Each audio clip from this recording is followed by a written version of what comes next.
how do I mean? We'll see the current issues about finance, low income earners being able to, not being able to send their words to school, and also that is aggravating right now with the current economic challenge that we have right now. And schools are being forced to do less with, to do more with less rather. And how do I mean? Schools, tertiary institutions, basic levels, unity schools are currently charging way out of pocket for middle and low income earners. And we are saying that educational technology can actually bridge that gap, and it's not just the future, but it's going to really distribute learning and teaching to the advanced level. And if we say the advanced level, it means that skills improvement, more employment can be improved upon leveraging technology. Next slide, quickly. Okay, yeah. So a lot of us, I don't want to break the recording right now, but then a lot of us can relate to this. But can any of the audience just explain to us in one word what this image explains? Anyone? All right, I think I can get the briefing already. So this image explains to us what happened in the last 3 years, which is the COVID-19 pandemic. With the COVID-19 pandemic that happened, it has revolutionized what educational technology is offering right now, and it seeks to offer going forward.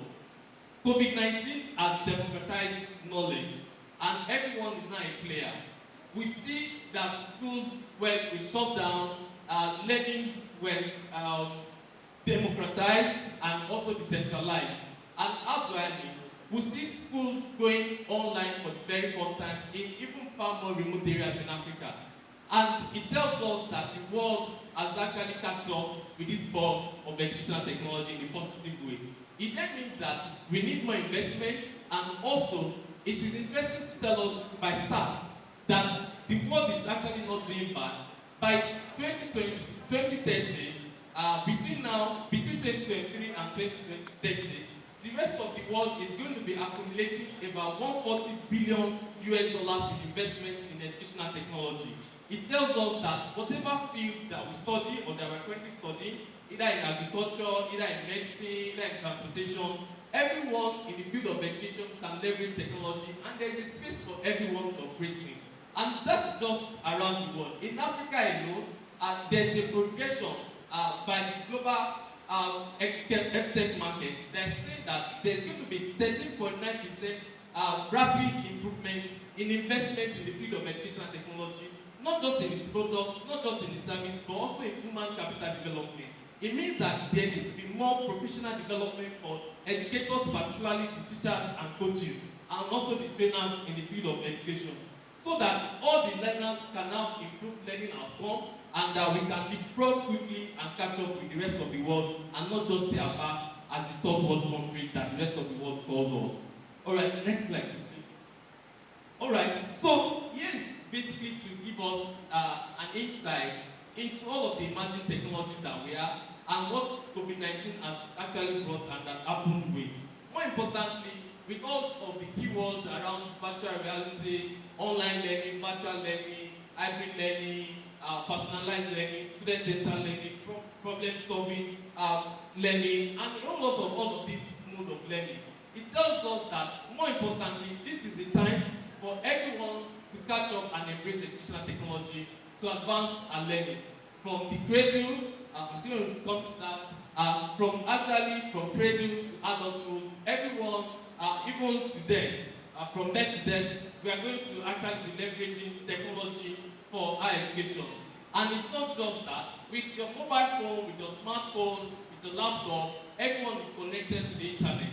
It then means that we own our space and we must embrace digital technology for education. Excuse me. Next slide. Next slide. Oh, all right. Yes, so this shows to us, or this explains to us that before now, our parents used to tell us that we must be able to read and write. You must be able to understand your numbers, your 1, 2, 3, your ABC. But now with the advent of technology, it is then important for us to have a bit of digital skills in educational technology. And that's the important message for every learner, for every educator today. It's not just to have your understanding of mathematics or your English language and all of that. Everyone must have a digital skills and whatever level of education that we have. And more importantly, for children of today, there's an approach that will say catch them young.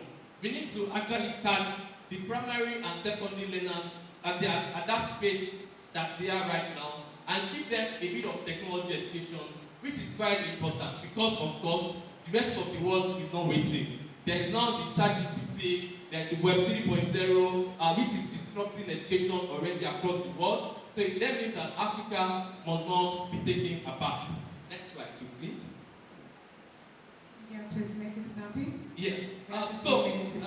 This image behind us is telling us also that at any level that you are, you actually learn from day to day.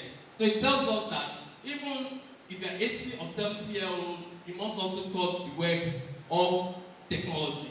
Next slide. Okay, yes, so here's just going to show us the latest, to explain to us the latest innovations in the field of education, from virtual reality that I've talked about extensively about, to open learning, to experiential learning, and all of different forms of education. It tells us that we need to own our space. We need to become the next web developer, you need to become the next content creator, you need to become the next instructional designer in all of the fields of endeavor that we are. And more importantly, it's the fact that tertiary education in Africa is still taking a back in the field of educational technology. We have seen different products at primary and secondary level, revolutionizing education that we cannot, time will not permit to talk about here right now. But for tertiary education, we need that disruptive technology, we need that disruptive innovation, we need that disruptive product to take tertiary education to the next level, because the rest of the world is not waiting. We have the Udacity of this world, we have the Udemy, we have the EDX and all of them.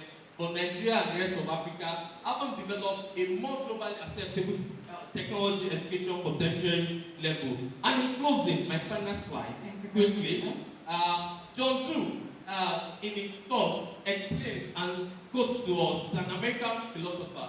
John says that if we continue to teach today as we taught yesterday, we rob our children of what? Of tomorrow. Thank you, everyone. Put your hands together.